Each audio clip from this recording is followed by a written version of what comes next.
Hey guys! So, there's a lot going on in this crypto world right now. So, we had a second dip on Sunday. Today's Thursday, June 3rd, but this information is somewhat relevant. It seems like there might be another pump if you go according to history, and then another dump, and then maybe that's it. But the thing that's making this bear market so interesting is that corporations are getting involved. Financial institutions are putting in big money, millions of dollars. Elon Musk is putting in millions of dollars into Doge. Like they're creating a market. And somebody told me, I didn't do research on it because I really don't care. They said hearsay. Remember, I'm not a financial advisor. I've only been trading for about 5 months right now. When it comes to crypto, I have traded stocks in the past before, but I'm not a financial advisor. It's my personal stuff. Um, I am just speaking to my friends all over the world. That's what this channel is. It's a channel for me to communicate with everyone in my life without having to repeat myself 1,000 times. I'm like, just go watch the channel. And then they go watch and they learn and they're like, oh, and then we can have a normal conversation without having to repeat everything, if that makes sense. I'm trying to get my life back. So basically, I'm here in Florida. I came to help my friend set up her business. She has a hair restoration specialty office. It's in Brickell, and I'll probably post her information below if you guys want to do hair restoration surgery. She also sells CBD under the name Wildflowers. So I helped her. Well, I was here to help her launch her CBD business, but she's too busy managing her son's business, who is the real Tarzan, if you've ever heard of him. So now I'm here in Miami. This is her loft. I'm just helping her set up. I just finished building furniture and stuff. And as you can see, we have a leveler. So I can put up a bunch of other things later on because I do that too. I literally just got back from hanging out with my brother, who I met for the first time in my life. He's like 28 and I'm 41. And we've never met. I've only seen a picture of him. So I found him on Facebook and we met today for the first time. It was great. Like we're like best friends. You would think that we've known each other our whole entire lives. But I'm like that with everybody. So, and he's like, it seems like he's like that too. Like we're both very social. We get it from our parents, like his dad, well, our dad. And then of course I get it from my mom because my mom's really social. Anyway, TMI, crypto. So what happened is, oh, and tomorrow's the Bitcoin conference and I'm going to the Bitcoin conference. It's another reason I came to Miami. Oh my God, I look like wasted and I'm not. It's just my eyeliner. And so this market is different. So people are saying that 50% of Doge is owned by like 3 or 4 addresses. I don't know how many or which ones. But apparently it's like Mark Cuban and Elon Musk and a couple of other people. So they're basically holding the price of Doge because they own so much of it. And he just made another tweet, I guess, yesterday, and people are like flipping out because people are dumping their crypto to buy more Doge because they think that it's going to blow up. So if my hypothetical theory, is if they start accepting Doge as a currency on Tesla and Amazon and really big places, because Jeff Bezos, I believe, don't quote me on this, is also invested in Doge. I could be wrong. That might not be true. Do not get on my case. I'm just saying this is what I've heard. Hearsay. This is why I'm not a financial advisor. Because if I was, I would have to fact check, and I'm not. Then Doge, my hypothetical situation, would be a currency. People would hold it. The value would increase, and then it could actually become the new world currency. Like everyone says, Bitcoin. Bitcoin is the base. Bitcoin is the gold standard. Right? The gold standard. Everything is based on Bitcoin. Gold. It's the new gold standard. If you know what gold standard is, money used to be a reflection of how much gold we had in the reserve.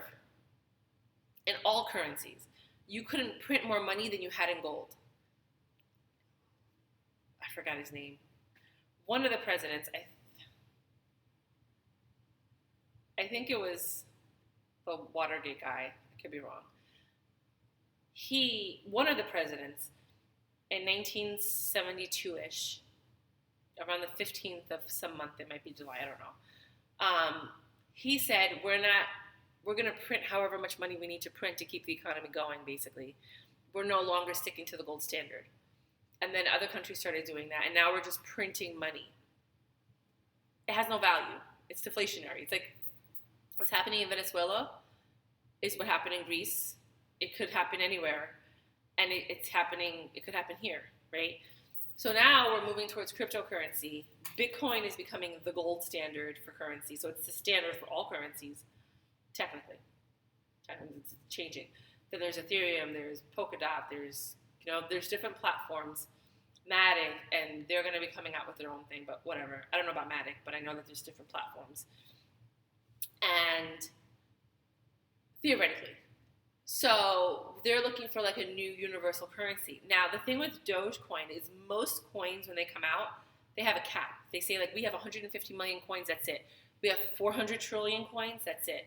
Like, we have 400 quadrillion coins, and we're going to burn half of them. This is what they're doing now. You know, when we open, which is so stupid. So basically, they have a pre-sale, right? People buy the token, then they burn half of it, and then other people buy in, which supposedly raises the price because there's less in supply. And then every time you sell, a tax gets taxed to it, and a percentage goes back to the people that are holding, back to the company to help them pay whatever they have to, and part of it goes to charities, right? Technically, this is what is going on now. More or less, go ahead and judge me and fix me and correct me. I really don't care. So now, there's talk that because they've printed so much Dogecoin, they print like thousands a day. Every day there's new Doge addresses that are being made so people can buy it. If ever comes a day they decide to say, okay, now we're going to stop and cap it off at this amount, which I don't think they will because they want to become the universal currency, I believe. Ripple wants to take over the banking systems and create a unified banking system so they can transfer money quickly. They want to kind of like take over SWIFT, if that makes any sense, if you guys know anything about banking and SWIFT and all that. SWIFT is how you wire money now. It takes forever. I've talked about this before. It takes a few days to verify a wire transaction, whereas with Ripple, it would take seconds, and it would be at fractions of a penny versus the amount. They charge you a lot of money to wire money, so it would change all those wiring companies. I don't know how to wire money, so telegrams or whatever. I don't know. Those wiring companies, Western Union, there's one. I never wired money. I don't know. Even with a bank, I would just Zelle it, and so it's going to be like Zelle. You send the money, it's there instantaneously. And with Zelle, there's no transaction fee. With this one, there would be because it has to convert the currency and whatever. Anyways, so that's what's going on with Ripple. So if Doge, which is what it seems like they're trying to do, my theoretical thing, people are going to be like, you know what you're talking about? Watch, like 5 years from now, that's exactly what's going to happen. They'll be like, oh my God, Myra said that 5 years ago. Yeah, because I always predict things before they happen. And everybody fights me, and they're like, that's impossible. And then it happens, and I'm like, Kermit the Frog sipping my tea. Anyway, so, because I tell the truth. So theoretically, I'm thinking Doge could become the universal currency because there's only 21 million Bitcoin. That's it. So it can't be the universal currency unless everything is done by like 0.001. So something like Dogecoin, which is like the inflationary money that just keeps printing, and then they decide to like cap it off maybe, that would make sense. Then there's banks all over the world that are saying they want to come out with their own cryptocurrency to replace money, like fiat paper money. However, they want to put expiration dates on it. So basically, you have to use the money by this expiration date or you lose it. That's some bullshit. I don't give a fuck what anybody says. That's some bullshit. So my whole thing is like, if you spend it, it should automatically be the one that's going to be expired. It's not like you pick which one you want to sell. It's like, if I have, let's say it's Doge. If Doge is a universal currency, this is not going to happen with Doge. Okay, let's not say Doge because people don't really correlate when you tell them not to think that way. Let's say that there's a currency called PPP, right? And for the Philippines, PPP for the Philippines, right? And this is not true. This is hypothetical. It's just like, let's imagine, right? So let's say that there's a currency called PPP in the Philippines, and you have $100,000 in the bank. but you have $10,000 that's supposed to expire next month. You need to spend that $10,000 or else you're going to lose it. So theoretically, what you could do is send that money to a family member somewhere else, let them spend it, or they convert it to another currency. Maybe it won't get lost. I don't know. Then they send you back new money, and you just go back and forth doing that so that you don't lose the money, theoretically. This makes a lot of countries excited. This is the article I was reading. I don't remember where it was. Because I read so much stuff every day. This makes the fact that they were thinking about having expired money and currency. That's in an article. I'm not making that up. The PPP I made up. Okay. So just to give you an example. So theoretically, if they do this, it forces money to go back into the economy. You're forcing your economy to fluctuate, and you're able to monitor spending, and you're able to see where the money's being spent. And the whole point of crypto is it was supposed to be anonymous, non-traceable, even though it is, because obviously there are nodes that verify everything, and there's a record of the transaction on multiple computers. But you weren't supposed to really know who owned that address. You could just see the address, if that makes sense. There was supposed to be anonymity. It was supposed to be in the control and the power in the hands of the people. And they made the decisions of what happened with that money and what happened with the carrier. And technically, everyone's talking about it's community-driven coins. The community makes the decisions. It's always a community until a dictator comes around. It's always a community until the government legislates it, and then you can no longer do it that way. It's always, so it's always free. You always feel like you're free until legislation happens or something happens that they use fear to get you to agree to this. So, for example, back in the day, they would say, oh, they're using crypto to buy drugs and sell drugs on the internet, and they're using the black market. And well, guess what? They use money to buy drugs before crypto came around. You know what I mean? They use credit cards after that. There's whatever it is, there's always, but they try to convince you that, oh my God, this is so dangerous. And then they instill fear, and then they force you to make a choice. And then you feel like, I don't have a choice. I didn't have a choice. I had to. You always have a choice. Okay, if you learn anything from my channel, I say this time and time again, you always have a choice. You just hide behind your choice with the marketing that they've brainwashed you to believe. This is the realest I'm going to get. I haven't gotten this real in years. I kind of been like keeping it down after Trump became president. I was like, oh, I ain't saying shit. But now I'm free again, so I don't give a fuck.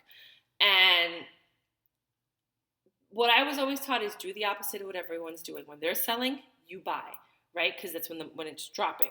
You want to buy when it drops, so then when it goes up, you make money. You do everything the opposite of what everybody else does, except when people are running in a direction. If you see a bunch of people running in one direction or a bunch of animals flying or running in another direction, you follow them. That is the only time in life that you do what everyone else is doing, because they're running from something. You don't sit there and watch what's going on. I did that one time. I probably shouldn't have done it. At the Global Citizen concert, we thought that like the bullets went off or something, and it was just that like a gun went off, and it was just that they were like rushing the stage, and the thing that divides the stage and the people on the floor, it fell, and it sounded like gunshots, but it wasn't. And I was in the handicap section because I just had knee surgery, and everybody was running that way. And me and my friend Leela just stood there. We're like, we're not running. We both had bad knees. We're like, we can't run. So I'm just going to see what happens. And it was probably the craziest.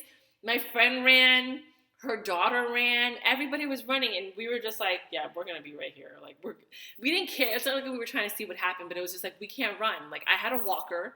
I had just had knee surgery. Like, I'm not running. I'm not going to get trampled on. I'm not going to fall. I was like, I'm just going to wait and see what happens at this point, because either way, I'm going to die, so might as well.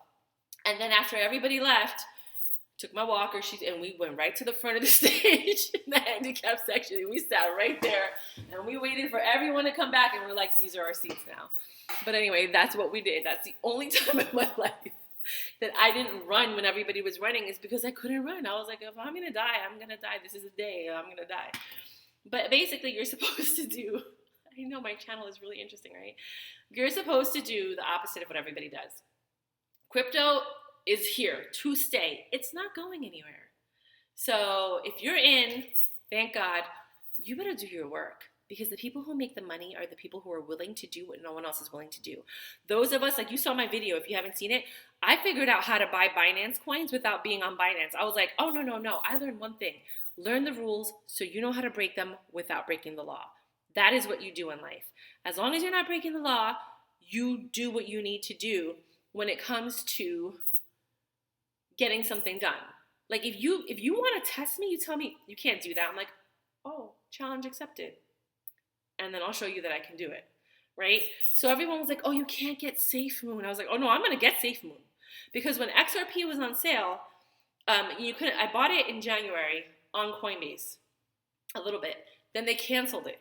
And then everybody was talking about XRP because I just bought stuff blindly on Coinbase. And then I started researching. And then I learned about, I was like, I want more XRP. I understand how this works. I want this, right? How do I get it? I found Kucoin.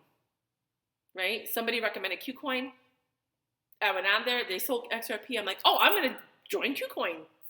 I already heard about it. I'm a little skeptical because I always heard about exchanges opening and then disappearing and all your money being gone. So I was a little skeptical, but I had faith in the person who was an accountant that told me about it. And I was like, you know what? That's the other thing I wanted to tell you guys. Messages come to all of us through others. Children, animals, birds, music, whatever. Okay, this is part of my documentary. Messages always come to us. You have to listen.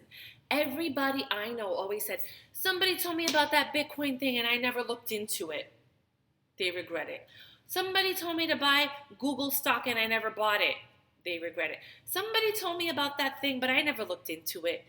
Look into it. What is it going to hurt you? Somebody told you something so that you can look into it so that you can benefit from it.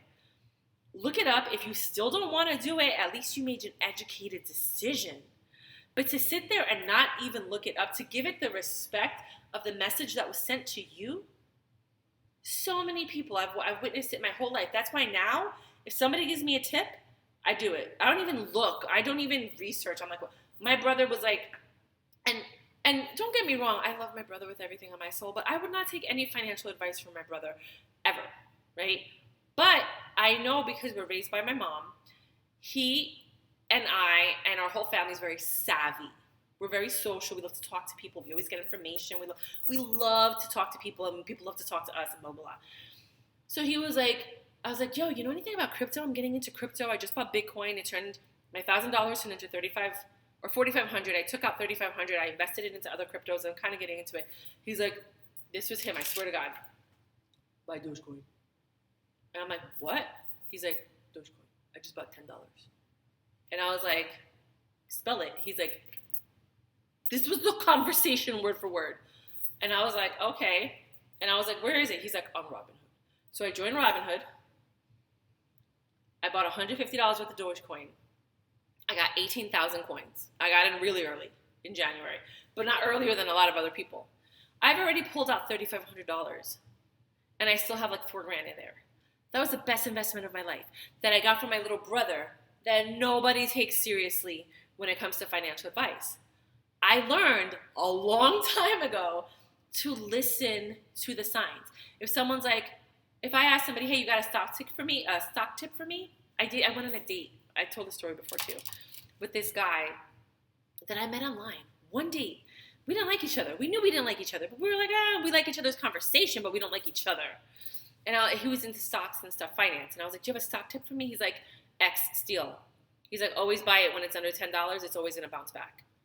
That's the only tip he gave me. Right? That's when AIG crashed and I was getting into stocks and I bought like Citigroup, which I really regret because I bought Citigroup at like $4 and I sold it at like I think $20 or $30. So I was very happy. I made good money. But it goes up and down. It's gone up to like $60.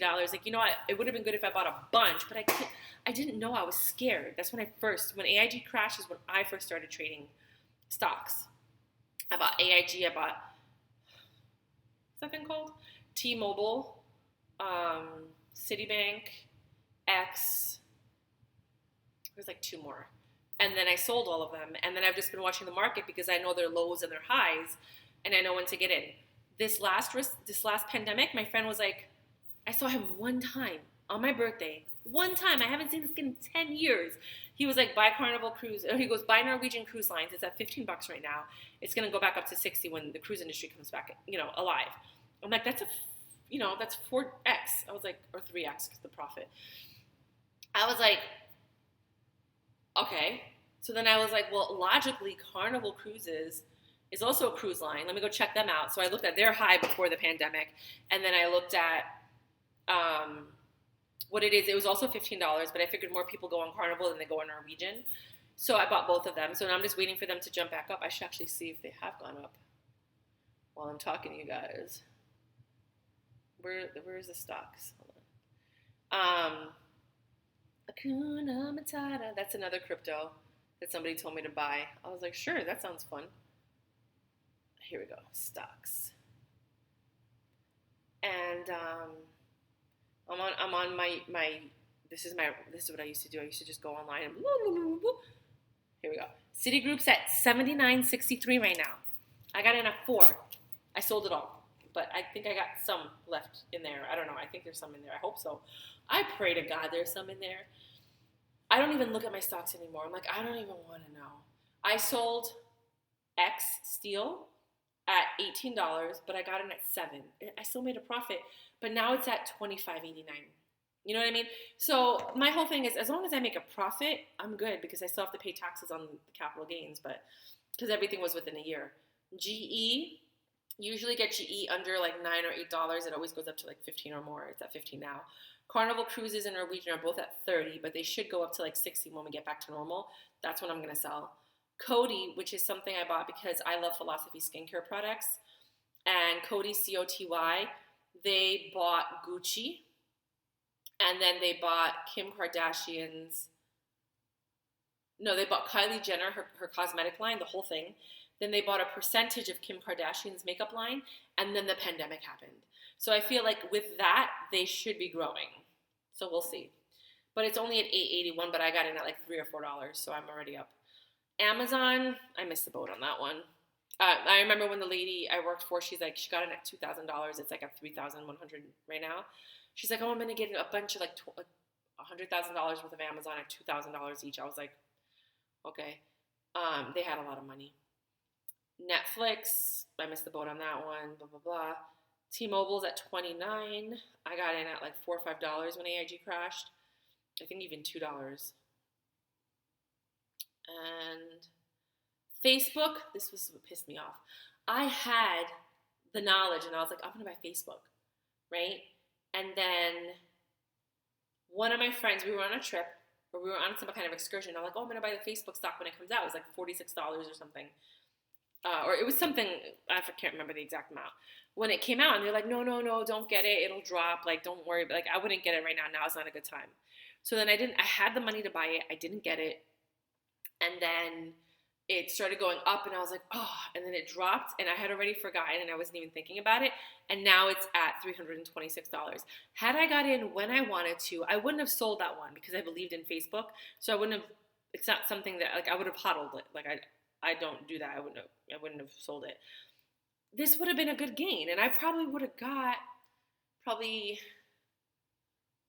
maybe 100 shares, back then, at that rate, but I didn't listen to myself. I listened to someone else.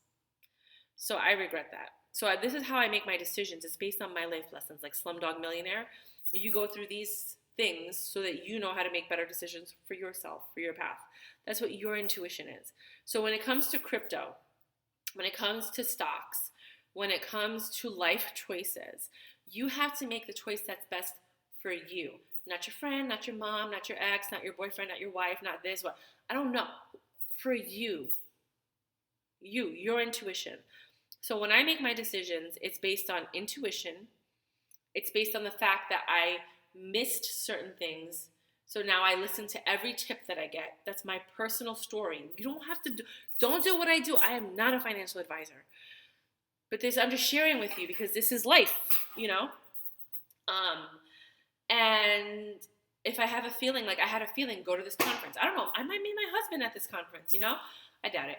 But I might, or I might meet someone who's going to change my life, who's going to be my mentor. Or I might meet just a bunch of cool people that I can hang out with that could be part of my tribe because I'm changing as a person. I'm growing into a new person. I'm getting into something. I don't have a lot of people to talk crypto about, too.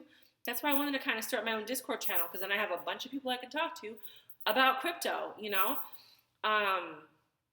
And I was just thinking to myself, like, just go, just like the trip that I booked for a year. I was like, I want to meet people that travel, that have free time, that can, go and on a whim just do whatever, because that's what I've been doing my whole life. I don't have a lot of money. I just have a lot of time. And I don't go out and drinking and spending money and doing all this stuff. And I do go out to extravagant dinners, but that's just my thing. I like Michelin-rated restaurants. Don't blame me. Hello, can you tell? And so that's my thing. So I saved my money to travel. So now I'm taking a trip around the world for a year. I started a nonprofit. You can look it up. It's called The Indigenous Documentary. Just got the trademark. Just applied for the nonprofit status, to get the tax deductions. And I'm following my intuition. Everyone's like, what are you doing? You're at this age. You should be buying a house and getting married and having kids. I tried that. If you know my story, it didn't work out for me. I had a miscarriage. He lied. He cheated on me. He was talking to like multiple women. I'm not going that route. That is not the route for me. I am moving on to my path. As soon as I broke up with him, all of my crypto blew up. Money fell into my hands. I got approved for the PPP loan, which is how I was able to start paying for some of the business stuff. And I felt like that day that I made the choice, everything in my life shifted. I didn't listen to everybody. I wasn't going to stay with someone who lies to me and cheats and thinks it's okay and doesn't feel bad about it. It's just not, it's not right. And for anybody who does that and they have their main chick and the side chick, because this is not the world I grew up in. I went to Catholic school my whole entire life. You know what I mean? Like, I went to Pace University. I graduated with second honors. I'm not an idiot. I've worked with millionaires and billionaires. I have my real estate license, my notary license, my life insurance license. Like, I'm starting a nonprofit. I'm not like a dumb girl. I know a lot. All of my friends, I grew up with all entrepreneurs. They all have their own business that they inherited from their parents or created on their own. So I'm very familiar with this. I went to school for entrepreneurial accounting. Then I switched to international marketing with a focus on Japanese culture. Took 3 years of Japanese. I do speak Japanese. And then I switched my major to entrepreneurial management because it's the only thing that I could take without losing credits and still graduate on time. And then after that, I worked in sales for 5 years, door to door, cold calling. Hey, my name is Myra. I'm here on behalf of Carnival Cruises. Would you like to check out? Have you ever been on? Hi, my name is Myra. I'm here on behalf of Carnival Cruises. I'm sure you or somebody you know would like to go on a cruise. Oh, sure. Here, check it out. Boom. Put a paper in their hand. Tried to sell them a promotion right there on the spot. For $50, cash your check today. You're going to get one free cruise. I know, right? Sounds crazy, but this is how it works. You're not going to go alone, right? You're going to go with someone. So your friend pays like they normally would. You present this ticket and you go absolutely free. The only thing that you have to pay for is your port taxes, which is about $200 or more, depending on which location you choose and what type of cruise you choose. Obviously, a 3-day cruise has less port taxes than a 7-day cruise. And everybody was like, really? I'm like, yeah, so just invite somebody, let them pay for themselves, and you go for free. Or if you're generous, just go half and half. And people were like, oh, and then flip it over. Go ahead, fill that out. That part comes with me. The rest stays with you. And then you have, you can go ahead and book your cruise. And they're like, oh, but I don't know. Best part is you have 2 years to decide when you want to go. So you don't have to go right now. You can take your time, figure out, find some time to go, and then make your decision.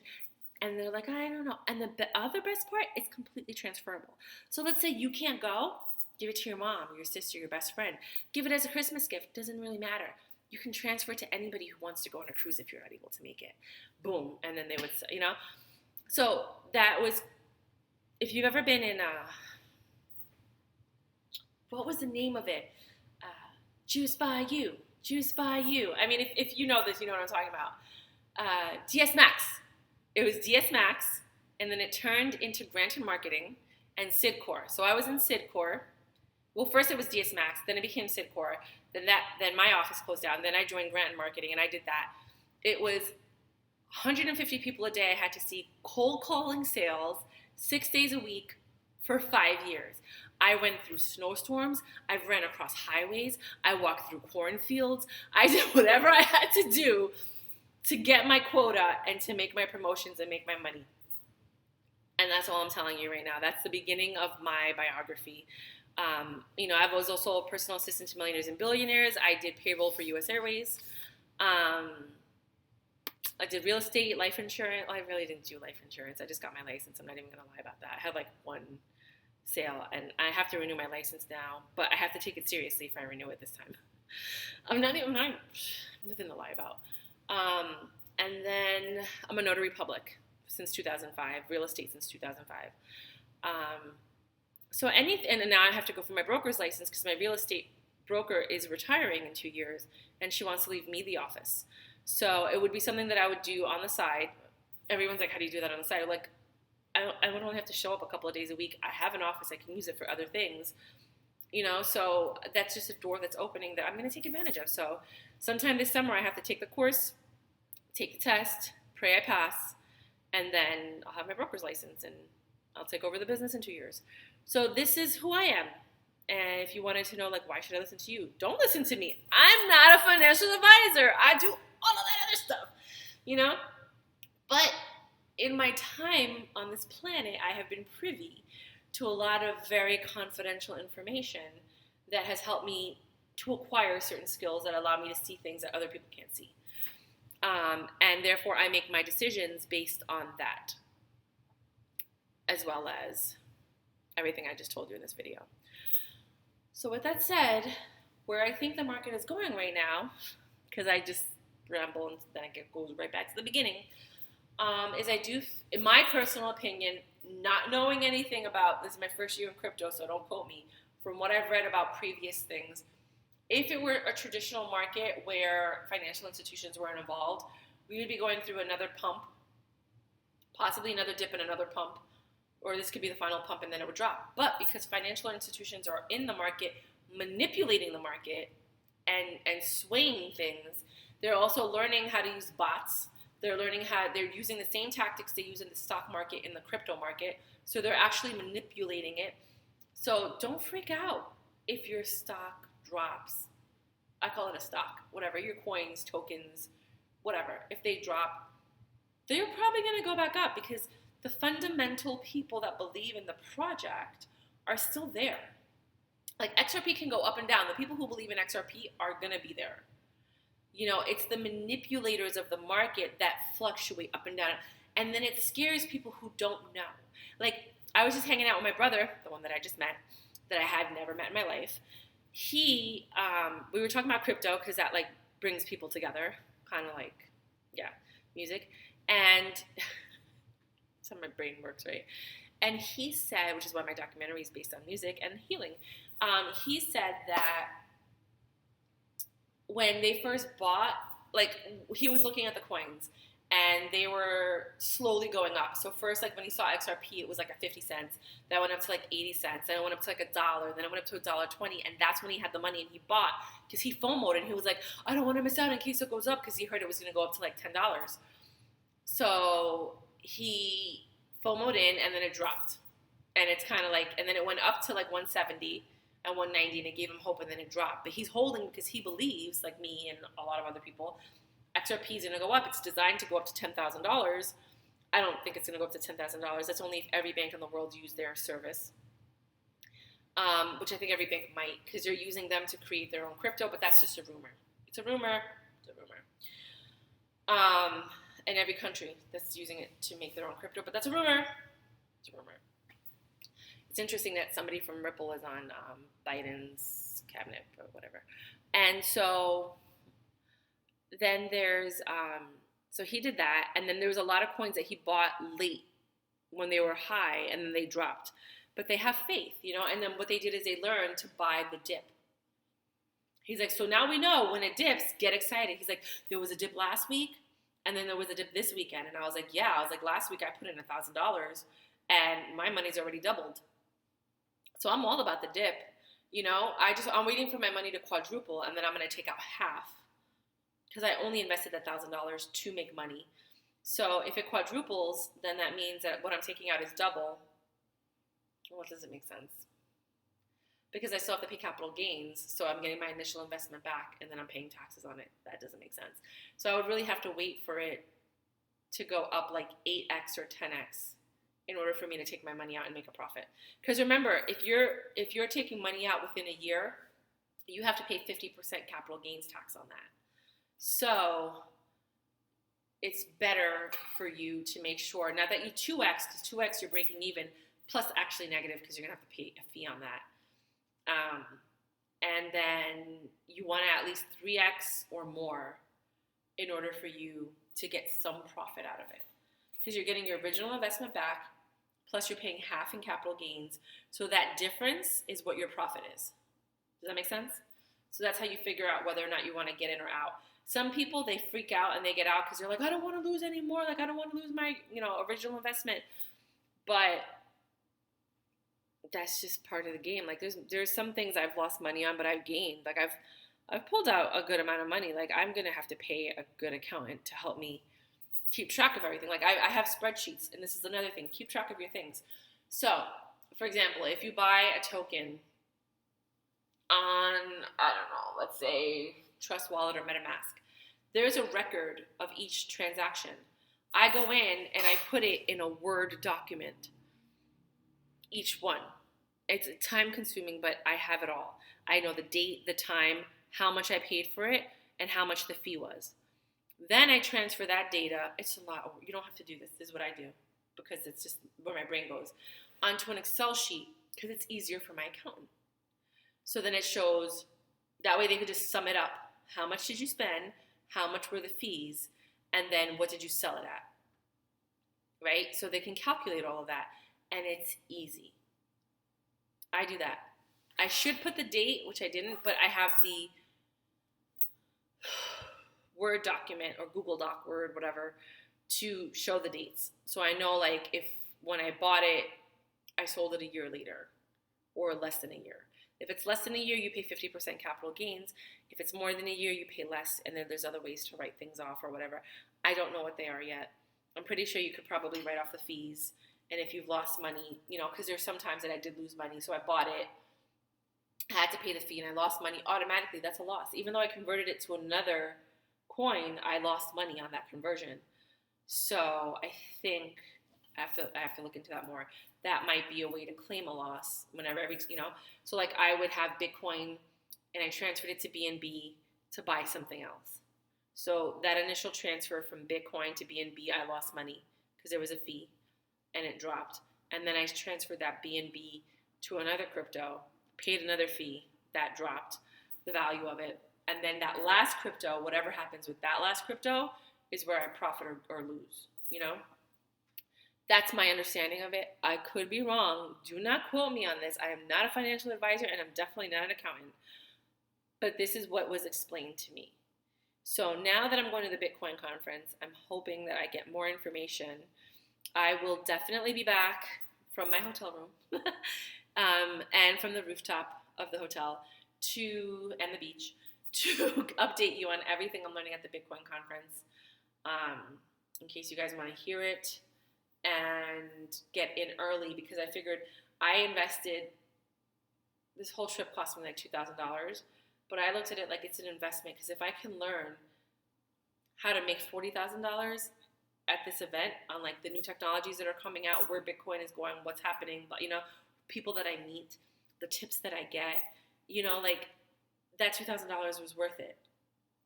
So I looked at it as an investment in myself, because this is the year that I'm choosing me over everybody in my life. If you guys don't know, my dad had a stroke last week. I'm here for him. I've been on the phone every day. This was supposed to be my getaway, my vacation. And I've just been on the phone every day, all day, talking to his doctors in different facilities and his progress, his occupational rehabilitation specialist, his regular rehabilitation specialists, because there's two. One is occupational therapy and one is like another one. Then there's his social worker. Then there's his, like she's trying to help him get into the facilities or pick the ones or send his information, Then there's the main doctor. Then there's the day doctor. Then there's the night doctor. Then there's the nurse. And then, so everybody is calling me all day. And I don't know what's going to happen tomorrow because I am not picking up my phone. I'm going to call people like at lunch back. But I can't spend all day on the phone. I love my father more than anything, but I am leaving on this trip for a year, and everyone's like, why didn't you cancel your trip to Florida? Because there's nothing I can do. I'm just going to be sitting in the hospital next to him. And I was there every day for the first 3 days. And when I get back, guess what I'm going to be doing? Every day I'm going to be there. Every day I'm going to be there until I go to Vegas and Sedona to film the first part of my documentary on the indigenous people there. And then I'm leaving for a year. And everyone's like, are you really? Yes, I am. I'm leaving for a year. This is my journey. This is part of my journey. That's his journey, and I'm part of it because I'm his daughter. But this is my journey. So now I'm reaching out to everybody. My brother that I met tonight, my other brother that's never done anything for my dad, my mom, my dad's brother. I'm reaching out to everyone, and I'm like, you all need to step up while I'm gone. And when I come back, I will take the reins again. But I'm not stopping my life. And people might think that's selfish, but it's not. Because this is what I was meant to do. The 1 year that I take off to film this documentary, I can make 9 documentaries from the 1 year. I can write books from that. I can do motivational speaking from that. I can set myself up for the next 5 to 10 years from the 1 year of work that I do. So I'm going away so that I can spend more time with my dad when I get back. So when people want to sit there and judge me, that's why I'm doing what I'm doing. I'm not a stupid girl. I know what I'm doing. And every time I do something, there's always a reason. I may not tell you what the reason is, but I always have a reason. I never make uneducated decisions.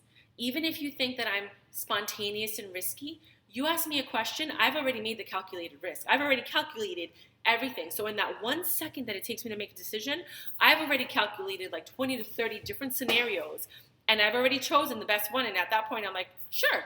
So it looks like I'm being spontaneous, but I'm not, because I've already done all the work in my head in the moment that it takes me to make a decision.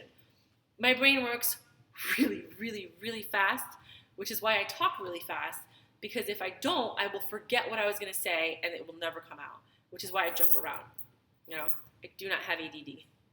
Somebody's like, do you have ADD? I'm like, no, my brain just works a lot faster than yours. Last thing, and that's it. I remember when I was a kid, I would fall asleep for like 20 seconds, 30 seconds. And I was like, oh my God. My mom was like, what happened? And I would tell her this like 10 to 15 minute dream. And she was like, Marita, you were literally sleeping for like a minute, for like 30 seconds. And I told her this whole story that took me 20 minutes. That's how fast my brain works. Okay, and it's slower now after the car accident because I've had brain issues since the car accident 2 years ago. So my brain is slower and I can't do math as quickly. It's very difficult, and there's certain mathematical things that I can no longer do at all. I have to use a calculator. Like I just can't get into fractions and decimals the way that I used to. But my brain is like really fast. So yeah, just thought I would share that. So I came on here to share with my friends. Hi, everybody. You like my hair? No, I'm kidding. I was just trying to keep it straight so I can meet my brother tonight. It actually looked good when I got out because I had these little sponge curlers in there, so it had like shape. But now that I'm going to the Bitcoin conference, I just want to show up with straight hair, and then the next day with curly hair because people are like, you look so different, and I'm like, I know. And then I'm going to enjoy the beach and the pool and life, and I'm going to keep it moving.